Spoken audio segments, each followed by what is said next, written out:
Okay, bona tarda a tothom. This means good afternoon, everyone.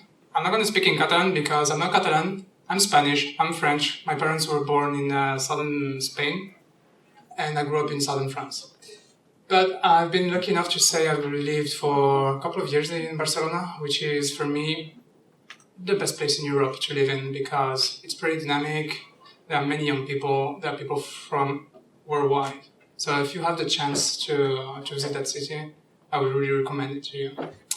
Okay, so we're going to speak about some topic which is maybe pretty complicated to understand when not being European, and it's that's happening currently. Okay, that's been increasing, that's been becoming tough in the last, I would say, maybe 5-6 years. It's gone very bad in the last 2 years. Let's see what's going on now. And also, let's get a background of the whole situation. So, first of all, we're going to watch a very short video. That's from the Diada. The Diada is the day of Catalonia. It's a holiday. It's every year. And in the last 5 years, it's gone very big because it's a way to just show the feeling people can have towards those independence, which is obviously increasing at the moment.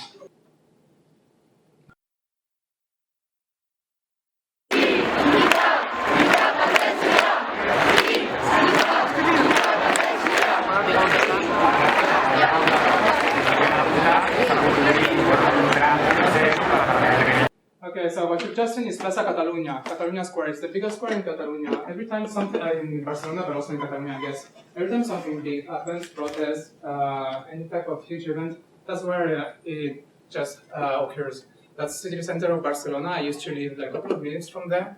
That's that day of the Diada, which means day. That's it, day in Catalan. That was 9/11, 2013. That day, because there are like several different figures given according to the source, about 500,000 of people just joining the streets from the French border, okay, let's call it the first Catalan village down in Spain, until the last one, very close from Valencia.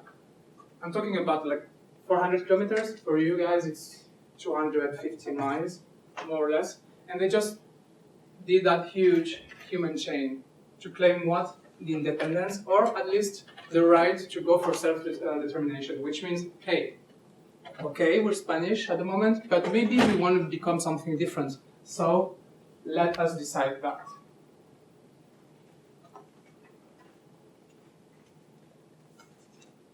So that's what happened actually. It's just like if you carry on walking, you got the Ramblas, which is that huge avenue, always packed with tourists. There's no season, always. And that's part of that huge chain.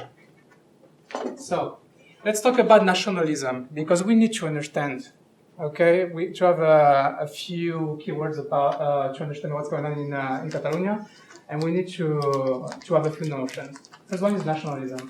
And that question, which is very trendy nowadays, people say nature versus nurture. I learned that the other day. Jessica was here, told me about that. I would go for the innate or constructed. Obviously, constructed could be socially, could just be like after your personal experiences. What do you think about that? Your nationality, your citizenship. Were you born American? Was I born French/Spanish? Tell me, guys. Or no? Or do you become? Or are you brainwashed even? You can say that. That's what I say, but okay, that's my point of view. What do you think? Were you born? Some of you, I don't know, Italian? What do you think? Jacob? Well, I think that the nationalistic identity is constructed, but we all are born with an innate identity. Okay. It's just a matter of what we attach that identity to. Exactly. Yeah. And that's when politicians play. Okay, they play with that. And they can also sometimes manipulate, or not, I don't know. Okay, let's see what's going on with nationality and nationalism. So first of all, I'm asking you a few questions. What's the nationality? So, you might ask me, who's that dude if you're not familiar to Southern American history? Does anyone know? He used to be from where you come from, I guess? No? No. No? Okay.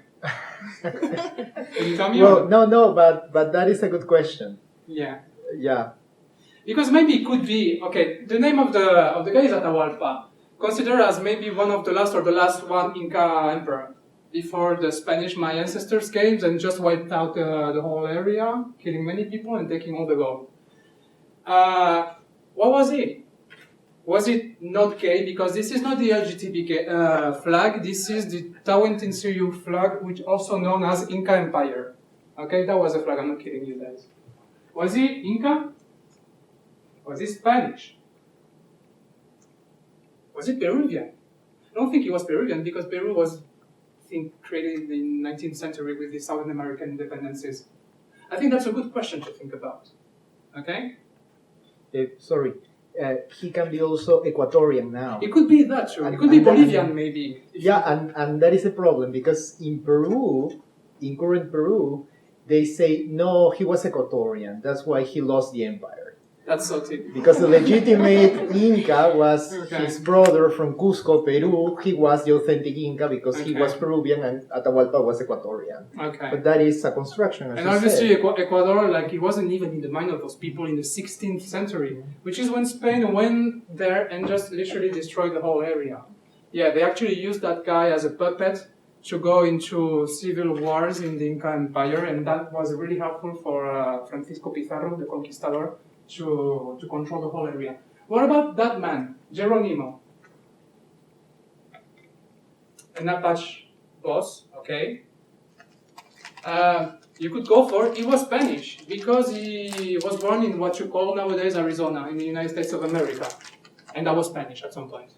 But what happened to Spain? Spain lost everything in the 19th century. And that part of Spain became Mexico. But then Mexico also had to somehow go back, okay, south, go south. And you could say the guy is from Arizona. That's the Arizonian flag, yes. I discovered it the other day. And you could even say at some point, because he lived in the 19th century, maybe he was a citizen of the Confederation of America, okay, the States of America. And finally, obviously, could even be US. Interesting, I think. What about this man? Do you know this man? He's very famous in Europe. Very famous, because he's probably the most, nowadays, the most famous Catalan person. Pep Guardiola used to be player of Barcelona, the football team, and then became the coach. Won everything. Made of Barcelona the biggest football team ever in the history. Not my team, though. Now he's the coach of Bayern Munich. You can see him, here, he's playing with the Spanish national t-shirt. And here, because he's already retired here, he's holding the Catalan 1. He's actually one very famous person who was supporting the independence, the push to the independence. So, Pep Guardiola, Spanish or Catalan? Some people would say both. He doesn't say both, obviously. And then, what about those people? That's Shiva. She's my housemate. She's teaching Arabic here.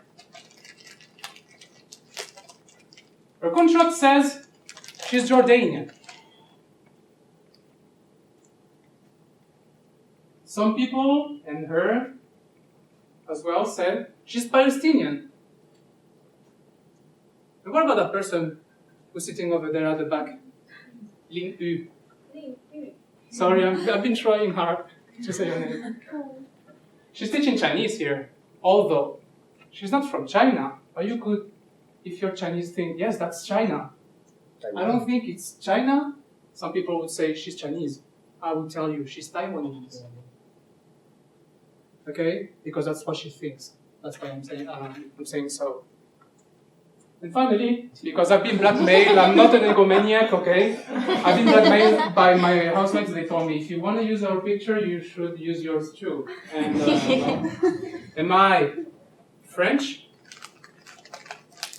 or Spanish? Sometimes I don't know. So, what you need to remember is that nationalism appears pretty much at the end of the 18th century and early 19th century. It started in what would become Germany at some point. It's an ideology, but it's got also a set of tools that we tend to associate to it. Those tools actually that the politicians like to use in order to manipulate or maybe to sell you one idea. I'm giving you just a few of them. It can be a language, it can be a flag, it can be an anthem, it can be a national currency. Okay? Those could be considered as symbols. What we call the symbols. Those things that help us to gather around the nation. The thinkers. Just a few of them. I'm not an expert in German literature, but people mention most of the time Schiller, Goethe, and von Humboldt. Not the famous one. That's his bro, the geographer. That's the linguist one. Okay? But those people, they, more than being nationalists, they were like, they thought that maybe they had to fight for some kind of cultural nationalism, okay? Which is why, for example, von Humboldt at some point thought that the German language itself had somehow the part of the identity of German people within it. Then you got the military and the politicians. You got Napoleon III, the nephew of the first, the most famous one. He had that vision and tried to somehow help some nations to build up their nations and the country. And in what became at some point Italy. By the way, do you know how old is Italy, the nation? Is it old, you think? Right? Less than 2 centuries, I think. Less. Less, I think it's the 1860s, maybe. Okay. The same thing happens with Belgium and with Germany. Okay, Germany is 1871.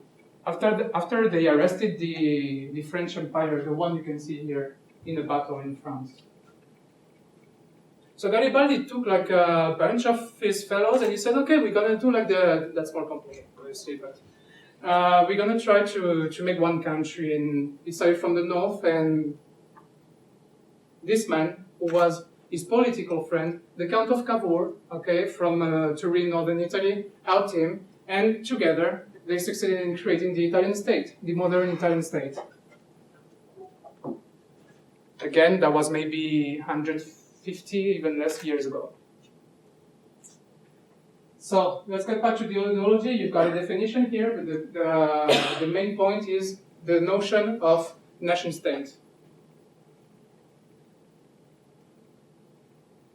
You can consider, okay, that on the one hand, there are positive nationalisms, and we could mention, that's the one I came up with, all of them in America. I'm talking about the one in the US in the 17th century, because you could think that at some point, hey, we don't want to pay taxes for a king or a queen who's like on the other side of the ocean. We want to be free. We want to pay our own taxes. Okay, we don't want our like products being taken over there and so on. But the Southern American independence it's pretty much the same thing, but against Spain and against Portugal, and that happens in the 19th century. You could consider that as positive nationalisms. Then you could think there are obviously negative nationalisms. Got an example? No? Okay, that's my example. That's a caricature from World War I. You remember those policies of alliances? It's like, if you attack me, I will attack you, and then the other one will attack you, and I will attack you, my friend will attack you. So you got here the Serbian, who's being grabbed by the Austrian, who at the same time is being grabbed by the Russian, who's being grabbed by that's the German. And behind came the French and his fellow, the British. That's World War I. We are in 1914. And what's the consequence of all that? Again, it's more complicated, but okay, just to make a summary. The Archduke of the Austro-Hungarian Empire, Franz Ferdinand, not the Scottish rock band, okay, is assassinated in Sarajevo, I think it was. And obviously it's the beginning of World War I, and the consequence is that. Negative nationalism. Now we could think also about what our governments do, how they can use nationalisms, and you could ask yourself, what other nationalisms are there?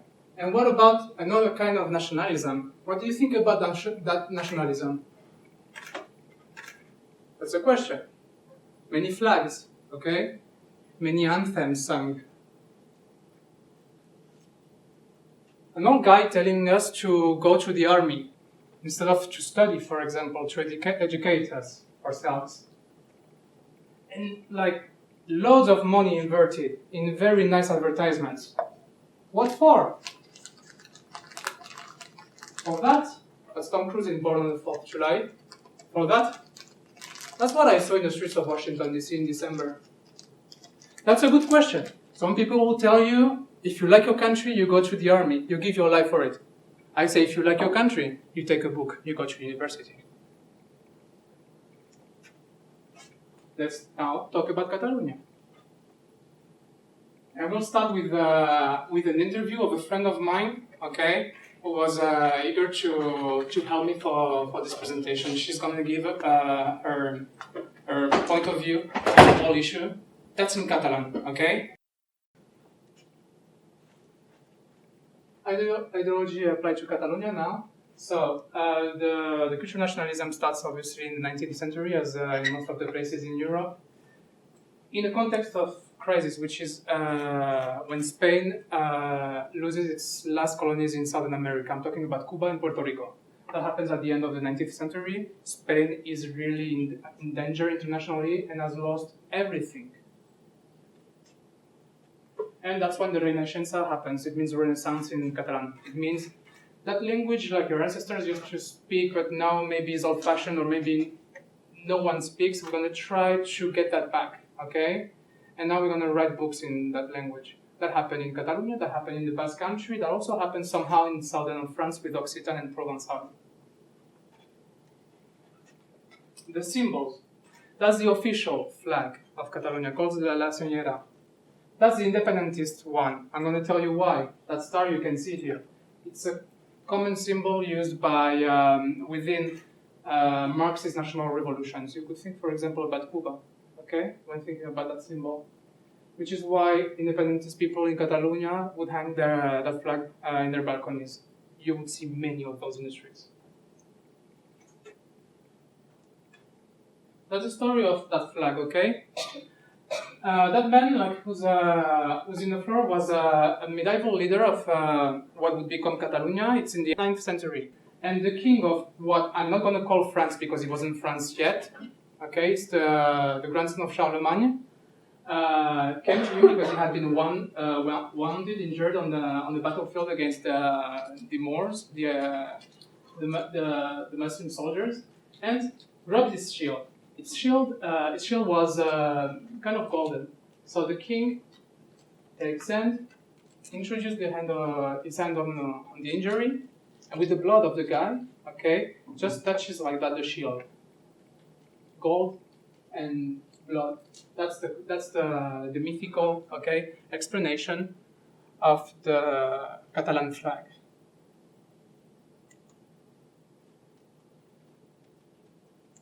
Obviously, he has given other flags. The first one is Aragon, region of Spain. You've got here Valencia, and you've got the Balear Islands, which are here. You will understand in 5 minutes why. The language, Catalan. That's where it's spoken. You might think it's spoken only in the area of Barcelona. Not the case. That's Catalonia. That's Valencia here. The Balear Islands. We got that city in Sardinia, which nowadays belongs to Italy, which is called Alghero. And we will have to go maybe here to talk about Andorra. That is one of those 5 very tiny independent states in the European continent. 9,000,000 people officially speak Catalan. There's more than one variety, just as you have, for example, Australian English or Southern African English. And in the education field in Catalonia, there's something called the Immersión Lingüística. It basically means that the education in the public system is only monolingual in Catalan at the beginning, which means children only use that language when they're learning to write, okay, and to read. Then, little by little, obviously, Spanish is introduced within their education. The symbols. La Diada, that's what I was referring to at the very beginning of this presentation. That's that national holiday, which happens once per year in September the 11th. It has become really like multitudinous in the last 5 years. In 2013, for example, there was that huge human chain I told you about. In 2014, that's the details. In 2014, there was a huge V that took place in 2 big avenues of Barcelona. I'm going to show you pictures of them, of those. So that's the map. Okay, that would be the French border here, and it's 250 miles. People were literally like holding each other's hands like that. 500,000 of them. That's why they did that in Barcelona. In Barcelona, they just separated like that. That's a picture I took that day. In 2014, they did that V I was telling you about. That's the map here of Barcelona. That's what it looked like. So you can see it's, okay, millions of people. Millions and millions of people. And now has come the time of my big challenge today, the history. Why? I love history. Because I'm going to try to do 1,200 years of history in 5 minutes. Which means 1 slide, 1 sentence. Alejandro told me I have to do that. That's pretty complicated. But I'm doing that because somehow that's the best way to understand why the Catalan independentist issue is not something that happened yesterday or 2 months ago. That's something that comes from for a long time ago. Let's start. 8th and 9th century. We have the first Catalan counties, okay? Counties. They are vassals of the Emperor of the Franks. They're not independent. They pay the taxes to that northern huge empire. There's not a country, there's not a state yet. 12th and 10th to 12th century. Those counties become bigger, above all the county of Barcelona actually. And this count, okay, is a leader and he conquers huge territories. I would say that's the beginning of the building up of a common identity between those territories. Also, the language is spoken at the time, the Catalan.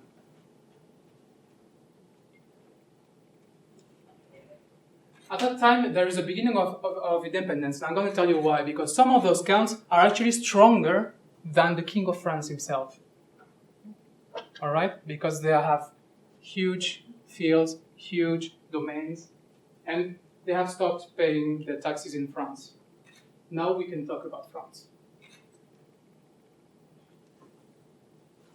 12th and 15th century, what happened is that same count marries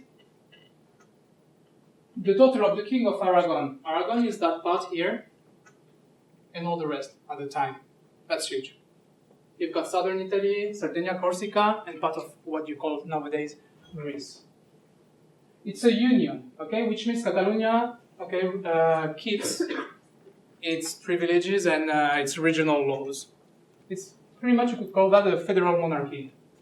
In the 16th and the 17th century, Spain was born, which means the king of Aragon and the Queen of Castile get married, and when both are dead, their grandson becomes the king of both. And then, because he doesn't have enough, he just go for an election here, he's got the Holy Roman Germanic Empire. Then his son gets the Philippine here. Then Christopher Colon goes here, he gets all that. I mean, him and other conquistadors. They also have like the Canarians here, part of Africa. What we used to say about an empire is el sol nunca se pone sobre el imperio español. The sun never sets on the Spanish Empire, which was a fact. Okay? You got this here, and you got the Filipinos over there. That was as big as Spain could be at the time. Nowadays, it's not even an inch of all that. But some people think it is. They call themselves Spanish, actually. That was the king Carlos I, okay? Charles I of Spain, but fifth of the Holy Roman Germanic Empire. And at that time, on the 17th century, his grandson, I think, or his great-grandson, goes on a war and loses, and which is why we have a part of Catalonia which is in France. He loses that part. If you've heard of Perpignan in France, that's a part that's called the Northern Catalonia. That's when it's lost, okay? It's lost in the 17th century. In the 18th century, that's when it gets very bad for Catalonia. Why? Because the last Habsburg, the last of the former dynasty, dies because what historians say is due to the consanguinity, because they used to get married with each other, cousins, and so he was sick, never had like a son able to become king. So there was that war, and France somehow wins it, okay, after reaching an agreement with England, which means the grandson of the son king of Louis XIV is becoming the king of Spain. The guy doesn't speak Spanish at all, okay, but he becomes the king of Spain. That's Philip V. And obviously, French are very good at one thing, okay? And I'm saying that as a French. If they come to your country and you have several languages and several cultures, they're going to destroy everything. Because they don't care you're Muslim, they don't care you speak Breton, they don't care you speak Catalan. Above all, you're French. And then to do whatever you want at school, but we're not going to give you money to learn another language at school. That was already the case in the 18th century, still the case in the 21st century. And France paid fines to the European Union because of that. Because of just not helping, okay, to promote the regional cultures. And Catalonia, as well as the other territories of Spain, loses all its privileges, all the regional laws, everything.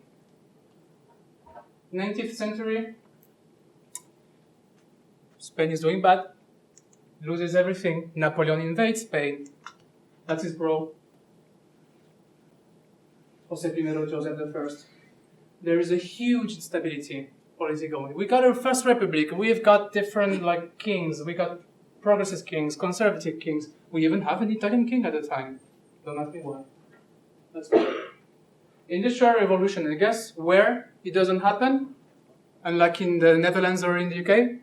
In Spain, or to be more exact, it only happens in Catalonia and in the Basque Country, which explains maybe why those two regions are somehow more dynamic, richer. And obviously, that's in that context of huge crisis that the Catalanism becomes very dynamic, very important. Okay, we're approaching 20th century. Sorry guys if I'm going very fast. If we can hang out, okay, we can talk about that more deeply, but not here, because I'm trying to do that in the most simple way possible. I don't know if I'm doing well, but I'm trying. Francesc Macià, okay, becomes during the Second Republic kind of the president of the Catalan region. It's got specific powers, okay? It's kind of almost a federation, like Germany, like the United States. And he dies, and that second politician, Luis Companys, okay, takes the job. And they try to proclaim twice an independent state. It doesn't work, okay, they're not killed, but they're sent obviously to prison. And what happened then in 1936, 1939, it's what I consider the darkest period of modern and contemporary Spanish history. A coup d'etat, okay, with the support of a huge sector of the army, the Catholic Church, and all the conservative sectors of the Spanish society. And they win. They win, obviously with the support of a guy called Adolf and another guy called Benito in Italy, who sent planes to bomb certain towns. And when you have a dictatorship, an extreme right-wing dictatorship in your country, obviously you're not going to come up with, we want to be Catalan, we want to speak our language, we want you to give us money to promote our language. Which is why the Catalanist movement in between 1939 and 1975 struggled a lot. But the dictator dies, because even though he thought he was a god, he wasn't. He was more. He dies in 1975, and we have a democracy, or they call it so. And Jordi Pujol becomes that very charismatic president of Catalonia, the region, and we have now a kind of monarchy, parliamentary democracy, with special powers for certain regions. Catalonia is one of them, so they have special powers in education, police, and public health, for example.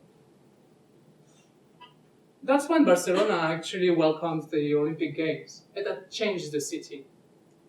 It becomes a modern cosmopolitan city. It becomes a European city, unlike Madrid. I'm sorry to say that, but that's a fact, okay?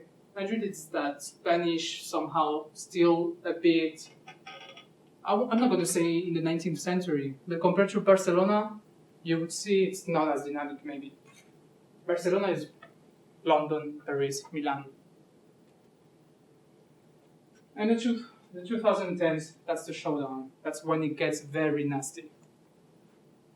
That's the new president of the Catalan government. That's the guy he has in front of him in Madrid as the Prime Minister of Spain, who's very conservative because he comes from that party. I'm not going to tell you the name. That's right wing. That's Spanish right wing, which means you're a Catholic, you like booze, you don't like gay people, and so on and so forth. This guy is also right wing, but he's a regionalist, which means I'm right wing, but I'm trying to work for Catalonia, not for Spain. That party has never been independentist. It becomes independentist in the 2010s. He bases his whole policy on getting at least the right to decide, the self-determination. As we saw before, there's a crisis again. Okay, it's not a Spanish crisis, it's a European international crisis. But here you deal with that crisis maybe within 1 year, 2 years. In Spain, we're still suffering from that crisis. Many people lost their houses, committed suicide, and it was horrible. Huge unemployment. There's a call for a referendum, and obviously the Constitutional Council is trying to prevent that from happening. And some people say, okay, it's a question of taxes, it's a question of unfairness and disdain. There is somehow disdain between those two guys. Because every time someone wants to talk about independence here, on that side, the guy on the other side, if he's from the right wing, he's going to say, what are you talking about? I'm here to protect Spain and the unity of Spain. That's in the Constitution, which is true. And I don't talk to people like you, that's it. So he ignores him. Okay? And what had to happen? Happened. The referendum. Okay? That was the question. The questions, two. The first one, it's bilingual. It's in Catalan and in Spanish. They want Catalonia to become a state. Yes? No. In the case you said yes, do you want that state to be independent? Yes? No. Answer. 80% of the society, of the people who voted, vote yes and yes. So the president of Catalonia says, okay, I need to call for elections because we need to do something. Now we're going to get it. So he goes on a coalition with several parties in the Catalan framework, political framework, and they go for election with that campaign based on the independence. And what do they get? They don't get the absolute majority, but they reach an agreement, okay, with those people who are like more communist than communist and very independentist, extreme left wing, and they get the absolute majority. That was 5 or 6 months ago. And finally, because everyone is really fed up with him, even in the Catalan society, there is a crisis because he doesn't want to leave. After a few months, he has to leave. And that man becomes the new president of Catalonia. And his job is cut Catalonia, now get rid of Spain. Okay? We want to become independent, that's what people voted for. And now, we're going to listen to a second friend giving you her opinion on the question. Hola, sóc l'Ester Pastoret, tinc 27 anys, vaig néixer a Girona i he crescut a Figueres, una ciutat del nord-est de Catalunya, a uns 25 quilòmetres de la frontera francesa. Actualment visc a Barcelona, els meus pares van néixer a Barcelona i remuntant-nos a avis i besavis, els meus orígens són diversos, provenim de la Garrotxa, una zona rural catalana, provenim també de Barcelona, de la Franja i de Madrid. Com he viscut la situació catalana aquests darrers 5 anys?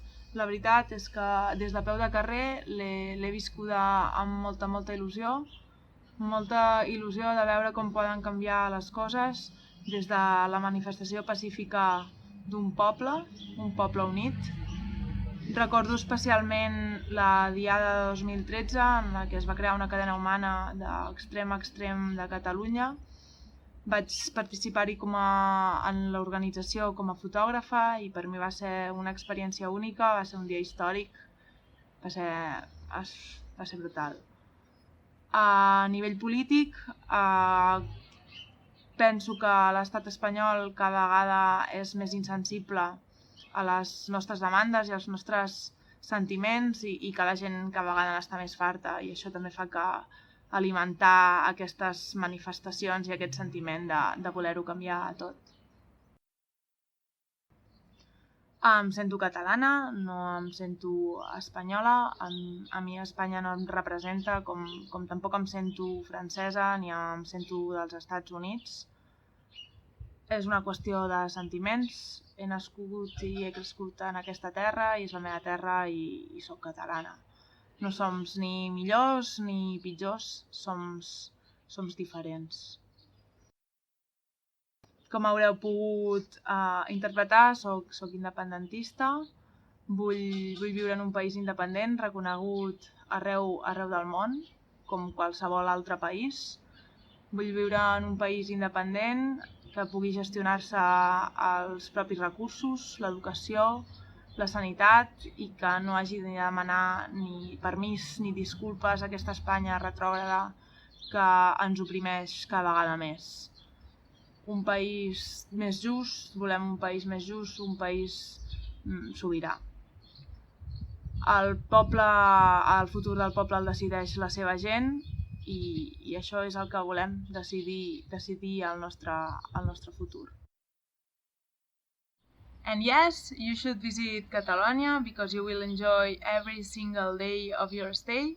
You can climb the Pyrenees or you can relax all along our beautiful coast. You can relive history, visiting medieval cities or visiting Greek and Roman ruins. You can enjoy the great and crazy Barcelona or you can stay in peaceful and beautiful village on the countryside, and all of that served with delicious wine and gastronomy. So yes, you shouldn't miss it. Thank you very much. She's my former flatmate and she's an environmental engineer. She lived in Newcastle, England and also in Chicago for a few months. Well, muchas gracias, thank you very much. I hope you learn a bit about the Catalan situation. And I want to thank you, obviously, Intercultural Affairs and Alejandra, who's here, standing in front of me, as well as both of my friends for for those interviews that were sent to me a few days ago. Although they are working, they have their own lives, and also my fair friend for helping me to review the subtitles because it was the first time I did that. So thank you very much.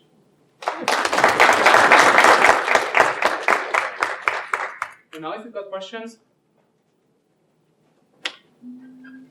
I'm ready.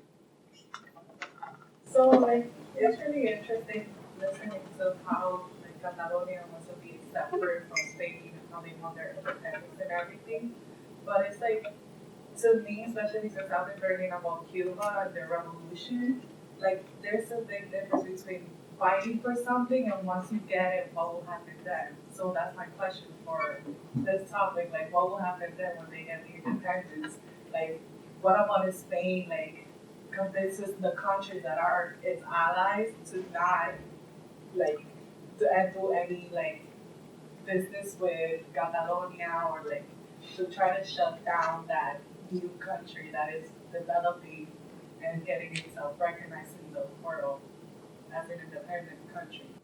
Okay, yeah, I got your question. So first of all, there are two possibilities. First one, it doesn't happen, okay, because maybe we overcome that economical crisis and then people can go on holiday again and they're happy and so they vote just for more traditional parties, and it doesn't happen. Also because France, I told you about, I was generalizing, but France isn't really eager to that because a part of that Catalonia is actually in France, and France doesn't like that, okay? So France wouldn't be supporting that, right? As well as Spain, obviously. Because Catalonia, no matter what they're going to tell you in Madrid, okay, and again, I'm not Catalan, no matter what they're going to tell you, it's the richest region of Spain. So I think Spain would lose everything, will lose a lot. About Catalonia, well, it's true that they have lots of resources, they have industry, they have a very dynamic population, they have many foreigners coming, they got the tourism as well. But what you're going to do, okay, when suddenly you become independent, your southern neighbor doesn't like you, okay, for breaking up, your northern neighbor doesn't like your language, he doesn't want you to speak that language in the schools, and he doesn't want you to take a tiny part of this territory that you could claim somehow. So that would be tough. Also, there might be, I'm not going to say an embargo, but there might be some consequences, at least for the first years, you know. Also, you know that when you want to become an independent state, and that's the problem of Palestine, you need to obtain the recognition of the UN and certain percentage of those other countries, but mainly the strong ones. It's always about the powerful. You can call them China, you can call them United States, you can call them the UK, and you can call them France, obviously. And France is not okay with that. I hope I answered your question. So I have a couple of comments. In terms of the percentage of people who voted, do we know what age bracket they fall into? Is it mostly young Catalans voting, or does it go across? I mean, do you have any information on that? Just curious to see if it's young people. Yeah, I think because there was first the referendum, okay? But the referendum wasn't really legal, which means it wasn't going to have any impact. What had an impact was the election that came afterwards, okay? Just afterwards. So in the referendum, people say, and I think it's true, we cannot deny that most of the people who went to vote were independentists, because the guys who are not independentists just stayed at home. They say, I don't believe in that. I'm not going to vote, okay? Because it's just it's smoke, you know? But then when the election happened, the real election, we saw that huge coalition, okay, in favor of the independence, didn't obtain 80%, the independence obtained at the referendum. It obtained, I think it was 39, okay? And then the other extreme left-wing party obtained also 10, so they could go together and just have the absolute majority, but just maybe 51, 52, you know. So it wasn't that big, exactly. But if you compare to maybe 10 years ago, 15 years ago, I would tell you, at that time, there used to be maybe 1/3 of the society that was independentist. Why now do we have 49 or 50%? Why? One explanation is because I think the Spanish government is a real factory of independentists. They created independentists just by the way they behave and they treat the Catalan culture, identity, whatever you want to call it. They've been clumsy. The Spanish government, they've been clumsy and they've just been arrogant. So I've known people myself. 55 years old man. I used to teach them French.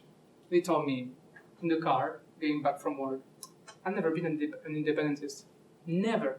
Catalan, real Catalan, not even a son of like Spanish immigrants. Now, like just fuck them like that. Fuck them. I'm independentist. How can you like live with those people who are treating us like that and just like snobbing us? I've seen that. A second comment. I noticed that your friend at the end said, we don't want to be part of backward Spain, right? Yeah. So that's one part. But I can see people in the European Union saying, look, Catalonia is being backward because now that we're moving towards unification of the European continent. So in those two contexts, what would you say in terms of, because it's like pulling in both directions, right? Yeah, we are in a time in which they tell us at school when we're children that we're supposed to like break walls, not building not building up new borders. And on the other hand, you got that referendum in Scotland. Okay, you have that issue in Catalonia, in the Basque Country also, and you could also talk about what happened maybe several years ago in Kosovo. Okay, in the Balkans. So yes, it's true that maybe at the time in which we're speaking about the European Union, it can look like from an outside perspective, it can just look like, why are they doing that? It seems that they're kind of going back to the 19th century. But on the other hand, and you pointed that out, she's saying, like she's being very harsh towards Spain. She's saying backward Spain. Have you ever been to Spain? Have you ever seen those guy with questionable outfit, like just stabbing a bull in the brain in front of thousands of people who clap? What would you say if in your country there were thousands and thousands and thousands of corpses still unburied since 1939 because they had different ideas? Okay? What would you say if your country would stop to live once per year at Easter, just to take like Jesus outside of the church for a walk with a kind of outfit that reminds me strangely the one that the members of Ku Klux Klan wear? What would you say if you had that in your country? So, as a Spanish, again, not Catalan, but I was raised in France, I can somehow understand that. Because Catalonia banned bulls, corridas, okay? That was banned. That's something I haven't told you, and I want to stress that. You won't see, if you like bulls, if you like seeing bulls being killed, you won't see that in Catalonia. That was banned in 2010.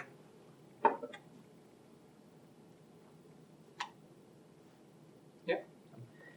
Could you tell us about Ciudadanos? Because Ciudadanos is the new the new right-wing party, and the main leader is Albert Rivera from Catalonia. So that's a new party that came up like in the last 10 years. For a while, it wasn't that big. It was a Catalan party, more maybe a bit stronger in Catalonia, but not really present on the national scale. And then suddenly, at the same time as Podemos, which is the extreme left-wing new party, like it just became national and went very big. It's a right-wing party, okay? But let me tell you one thing. There is that traditional right-wing party to which our Prime Minister, is about to lose like the job because we have a huge crisis right now in Spain. We've been now for 3 months or 4 months without the Prime Minister and the government. But the party, the traditional right-wing party we've had since maybe 1978 after Franco died, is actually the members of Franco government, their sons, the grandsons. You know the caste system in India? or what we call oligarchy. It's like a very few rule the country because they have the money, they have the family name, they have the contacts, the networking. That's Spain, 2016. Also, they support the church. They are very conservative. They don't like gay people. Again, they are very. That party is very backwards. That's why you got a Ciudadanos, that party, which is, from my point of view, okay, a modern right-wing party, just like the one you might have in France, in the UK, in Germany. I don't know. Then each of those parties obviously like has its particularities because each country is a different world. But I think because that's another issue I haven't want to talk about because we don't have time for that. The corruption in Spain, which is destroying the party, the previous one I was talking about, the one that's been ruining the country. People are fed up with the corruption. They want a new right-wing party. They want a right-wing party which belonged to 2016, not a party whose members just believe that we are not equal, that not all of us can pretend to go to university. Not all of us can pretend to travel and to learn languages. So I hope I answered your question well. That's my point of view. Remember that Jordi Pujol was also involved in corruption. Yeah, I know that. Yeah. That's true. I have another comment. According to the history that you that's been a lot. No, but the history is great. In the 18th.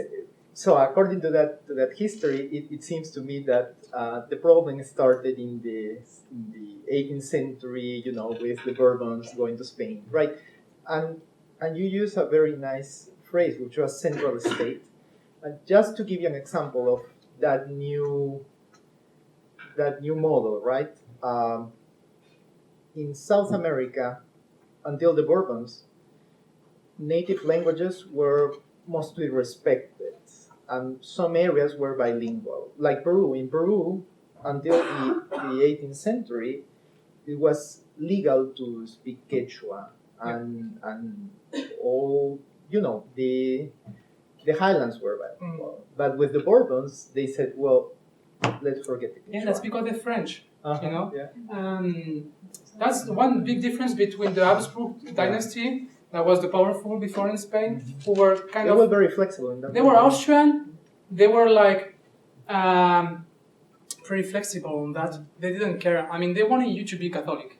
Mm-hmm. Okay. That was all. That was the point. Mm-hmm. But they didn't really care if you spoke like your original language, okay, or your native language. For them, it was okay. They didn't really care. And then the Bourbon. That's what happened with them. It's they did it in France, okay, since maybe I'm tempted to say the 15th century, okay? But they're not the only ones who've done that in France, because every type of regime, every type of government in France has been doing that. That's a pattern after them. You can call that empire, Napoleon. You can call that a revolution. The Jacobin principles of the French Revolution is that we want all of you to speak French, and it will be the only language taught at school, which is why my region, where I was born, Nîmes, Montpellier, okay, Marseille, all that area. Hey, the troubadours, they were like the Mick Jaggers of the 13th century. They would write poetry. They were like also at the same time very powerful. Dante and Petrarca in northern, call it Italy, got their inspiration from those people in my region of France. They had their own language called Occitan. It's cousin with Catalan, very similar. That's been completely wiped out. Like I always say, two grandpas in each town, in each village. Why? Because of Paris. Because of French centralism. Call it Bourbonic centralism, call it empire, call it French Revolution, call it Third Republic, and call it Fifth Republic, which is the one we have now in France. In Latin American history, that chapter's name is the Bourbon Reforms, and they consider it like the second conquest of America because of all those policies. Yeah.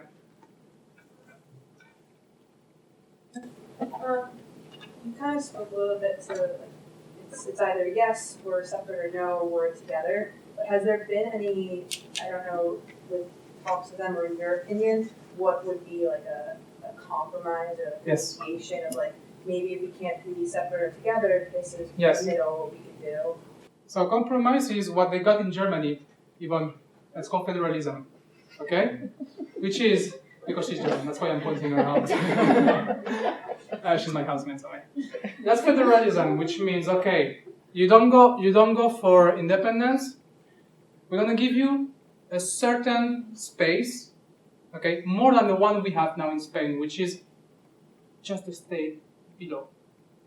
Which means like you're gonna have your own parliament, you're gonna have your own education, public health, police, and so on. But we're gonna try not to bother you, okay? Or at least we're gonna try to just not to put the pressure on you. And then we have a kind of government in the capital, but it's less strong, okay? And at the end of the day, the regional government on certain issues can be stronger than the federal government, which is the one in the capital. You also have that in the US somehow, I would say, no? Somehow. We're gonna leave you the army, because if someone invades us, we need, like you in the capital, like to manage the army. But then, the taxes, it's money. Everyone likes money. You don't touch that. Education. We want our folks like be able to learn, like to be taught their language, you know? There've been people talking about that, mainly in the Partido Socialista, the Socialist Party of Spain, which is, they say they're left-wing, I will tell you they're center-left, almost center-wing. But that came too late. They came up with that like a few years ago, or even like a couple of years ago, when it was over, like the rice was cooked. You know, the rice was already cooked. Too late. Too late, because now Catalan people are being like bashed. You know, so that's that kind of intermediate compromise idea of yours. That's what it looked like in Spain. There was an attempt, like, and Podemos, which is the new party, which is an extreme left wing. Okay. They kind of also, I think, support that idea, but in their case, it's okay because the party is really new. Okay, it's really recent. It's federalism. Maybe that's a good option for people like me, because you know, in Spain, not everyone, but many people. I'm gonna say many people who live in Madrid and below, they have like very dirty ideas about Catalan, because some of them they have never been there. And you have the same thing in Catalonia. You have some Catalan people who have very dirty ideas about people from Madrid and from Granada, Sevilla. I mean, you know, at the end of the day, you got ignorance everywhere. It's, again, as usual, a problem of education, I would say. Mutual prejudice. Other questions? Okay, well, thank you so much. Thank you, Matias. That was very, very enlightening. Thank you. And you did a great job.